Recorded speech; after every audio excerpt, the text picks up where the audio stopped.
મહીસાગરનું સુવા ગામ બેટમાં ફેરવાયું, રસ્તા પર વહ્યું નદીની જેમ પાણી। બહુ વરસાદ પડ્યો તે બધા ફસાઈને ત્યાં ગાડી ઉભા છે બીજા રસ્તામાં અમને પાણી આટલું નડ્યું કે અમારા 70 થી 75 માણસ આગળ ફસાઈ ગયા છે। સુવા ગામે અહીંયા કોતરના પાણીના વધુ વરસાદને લઈને સંપર્ક વિહોણા બન્યા હતા। 26-27 માણસોને આપણે અત્યારે રેસ્ક્યુ કરી લીધેલ છે। મહીસાગરમાં અનરાધાર વરસાદથી સુવા ગામ બેટમાં ફેરવાયું। ગામના મુખ્ય રસ્તા પર નદીની જેમ પાણી વહેતા હોવાના દ્રશ્યો સામે આવ્યા। કોતર અને તળાવના પાણી રસ્તા પર ફરી વળતા સમગ્ર વિસ્તાર જળબંબાકાર બન્યો।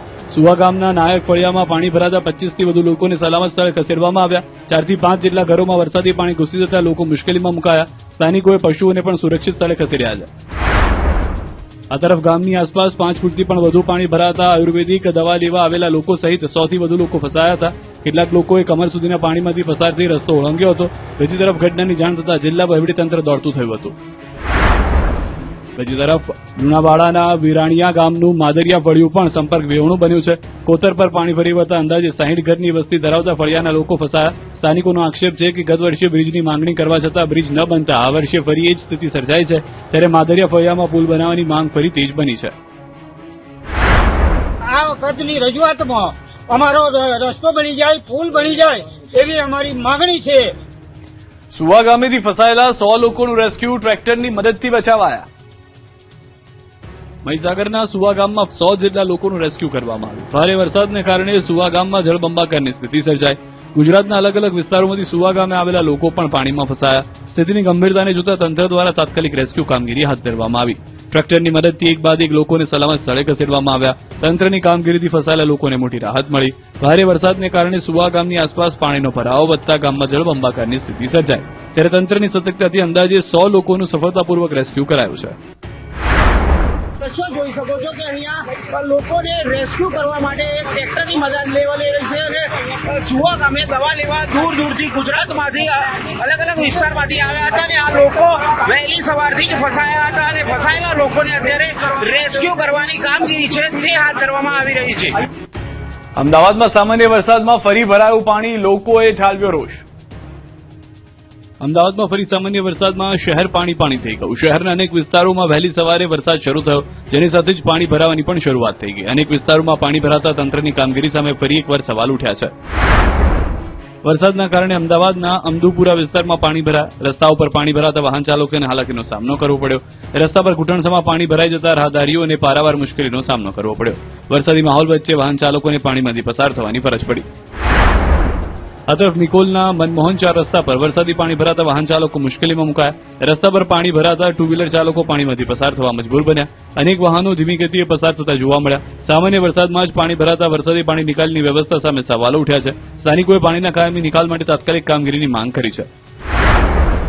સરસપુરના વોરાના રોજા વિસ્તારમાં પણ વરસાદી પાણી ભરાયા। સામાન્ય વરસાદમાં રસ્તાઓ તળાવમાં ફેરવાતા વાહન ચાલકો અને રાહદારીઓને ભારે હાલાકી પડી। સ્થાનિકોના જણાવ્યા પ્રમાણે દર વર્ષે પાણી ભરાવાની સમસ્યા સર્જાય છે, ત્યારે વરસાદી પાણીના યોગ્ય નિકાલના તંત્રના દાવા સામે ફરી સવાલો ઉઠ્યા છે। બોપલમાં વરસાદ ચાલુ થતાં જ વીઆઈપી રોડ પર પાણી ભરાઈ ગયા, જેના કારણે વાહન ચાલકો પરેશાન થયા। મહત્વનું છે કે જુલાઈમાં પડેલા વરસાદે પણ સાઉથ બોપલની કમર તોડી હતી। અમદાવાદમાં સામાન્યથી મધ્યમ વરસાદની આગાહી કરવામાં આવી છે, ત્યારે આગામી સમયમાં ભારે વરસાદ પડે તો પાણી ભરાવાની સ્થિતિ વધુ ગંભીર ન બને તે માટે તંત્ર સામે અનેક પડકાર છે। અમદાવાદમાં અત્યાર સુધીમાં સિઝનનો કુલ વરસાદ 24 ઇંચ નોંધાયો છે, જે સિઝનલ સરેરાશ વરસાદના 66.53% જેટલો છે। મધ્ય ગુજરાતમાં મેઘરાજાની મહેર, પંચમહાલ છોટાઉદેપુર પર મેઘરાજા મહેરબાન।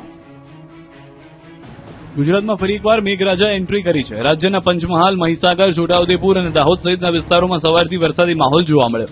મહીસાગરના લુણાવાડામાં 2 ઇંચ વરસાદ ખાબકતા અનેક વિસ્તારોમાં પાણી ભરાયા। સૌથી પહેલા વાત પંચમહાલની। જિલ્લામાં સવારથી જ વરસાદી માહોલ જામ્યો। ગોધરા, મોરવા, હડફ સહિતના વિસ્તારોમાં વરસાદ વરસ્યો। ગોધરા શહેરમાં વહેલી સવારથી જ મેઘરાજાએ હિત વરસાવ્યું। વરસાદના કારણે વાતાવરણમાં ઠંડક પ્રસરી, તો લાંબા સમય બાદ વરસાદ વરસતા ખેડૂતોમાં પણ ખુશીનો માહોલ જોવા મળી રહ્યો છે। આ તરફ મહીસાગરમાં મેઘરાજાની ધમાકેદાર એન્ટ્રી થઈ છે। વીરપુર, કડાણા, ખાનપુર અને કોટંબા સહિતના વિસ્તારોમાં વરસાદી માહોલ જામ્યો। લુણાવાડામાં 2 ઇંચ વરસાદ ખાબકતા શહેરમાં ઠેર ઠેર પાણી ભરાયા। જયશ્રીનગર સોસાયટીમાં ઘૂંટણસમાં પાણી ભરાયા। મુખ્ય માર્ગ પર ઘૂંટણસમાં પાણી ભરાતા વાહન ચાલકો પણ પરેશાન થયા। છોટાઉદેપુર પંથકમાં પણ વહેલી સવારથી વરસાદ શરૂ થયો. છોટાઉદેપુર નગર સહિત આસપાસના વિસ્તારોમાં ધીમી ધારે વરસાદ શરૂ થયો. મેઇન બજાર, પોસ્ટ ઓફિસ, નવાપુરા, માણિક ચોકડી અને એસટી ડેપો સહિતના વિસ્તારોમાં વરસાદ વરસ્યો. એક અઠવાડિયાના વિરામ બાદ ફરી વરસાદી માહોલ જામતા લોકોને ગરમી અને ઉકળાટમાંથી રાહત મળી તો વરસાદથી ખેડૂતોમાં પણ ખુશીનો માહોલ જોવા મળ્યો. દાહોદમાં પણ સવારથી મેઘરાજા મહેરબાન થયા છે. દાહોદ શહેરની સાથે ગામડાઓમાં પણ વરસાદ વરસ્યો. લીંબડી સહિતની આસપાસના વિસ્તારોમાં વરસાદ વરસ્યો. વરસાદી માહોલથી ફરી એકવાર વાતાવરણ હરિયાળું બન્યું. વિરામ બાદ ફરીથી વરસાદને કારણે ખેડૂતોના પાકનો ફાયદો થશે. 9 જિલ્લામાં પૂરનો ખતરો, 4 સિસ્ટમ ગુજરાતને ધમરોળશે, હવામાન વિભાગની આગાહી. ગુજરાત પર ફરી વરસાદનું સંકટ ઘેરાયું છે. રાજ્યના 9 જિલ્લામાં ભારેથી અતિ ભારે વરસાદની આગાહી કરવામાં આવી છે. મહીસાગર, પંચમહાલ અને દાહોદમાં ઓરેન્જ એલર્ટ જાહેર કરાયું છે, જ્યારે અરવલ્લી, ખેડા, છોટાઉદેપુર, નર્મદા, તાપી અને ડાંગમાં येलो अलर्ट अपाયું છે. हैवी रेनफॉल की वार्निंग है गुजरात रीजन में, और जो डिस्ट्रिक्ट है जहाँ पर हैवी रेनफॉल की वार्निंग है वो डिस्ट्रिक्ट है छोटा उदयपुर, दाहोद, नर्मदा, तापी और डांग डिस्ट्रिक्ट शामिल है. और थंडरस्टॉर्म की बात करेंगे तो आज और कल के लिए थंडरस्टॉर्म की वार्निंग है, और जो विंड की स्पीड होगी वो 30 से 40 किलोमीटर पर आवर के आसपास रहने का पूर्वानुमान है. હવામાન વિભાગની આગાહી પ્રમાણે આવતીકાલે પણ 9 જિલ્લામાં મુશળધાર વરસાદ પડી શકે છે. ભારે વરસાદને પગલે કેટલાક વિસ્તારોમાં પૂર જેવી સ્થિતિ સર્જાવાની શક્યતા છે. રાજ્યમાં એક સાથે 4 હવામાન સિસ્ટમ સક્રિય હોવાથી વરસાદનું જોર યથાવત રહેવાની શક્યતા છે, જેમાં monsoon trough, western disturbance, shear zone અને લો પ્રેશર સિસ્ટમનો સમાવેશ થાય છે. આ તરફ આગામી 7 દિવસ રાજ્યમાં અન્ય વિસ્તારોમાં પણ મધ્યમ વરસાદની આગાહી છે. જોકે સૌરાષ્ટ્રમાં હજુ સુધી સામાન્ય કરતાં 21% ઓછો વરસાદ નોંધાયો છે. સુરેન્દ્રનગરના વઢવાણના ખેડૂતોનું હૈયું ભરાયું. 4000 વીઘા જમીનમાં પાક નિષ્ફળ જવાની ભીતિ. અમુક જગ્યાએ હજી પાણી ભરાણા અને મેં ઓછો 2 થી 2.5 લાખ રૂપિયાનો ખર્ચો ખેતીને બિયારણનો કર્યો હતો, છતાં મારો પાક બધો નિષ્ફળ ગયો. એટલે અતિશય વરસાદ થવાથી એમાં બાકરથડીની સીમની લગભગ 1600 એકર એટલે 4000 વીઘા જમીન થાય. સુરેન્દ્રનગરના વઢવાણ તાલુકામાં ભારે વરસાદથી ખેડૂતો પાયમાલ બન્યા છે. બાકરથળી અને આસપાસના ગામોમાં ખેતરોમાં પાણી ભરાઈ રહેતા કપાસ, અડદ, તલ, જુવાર સહિતના પાકને વ્યાપક નુકસાન થયું છે.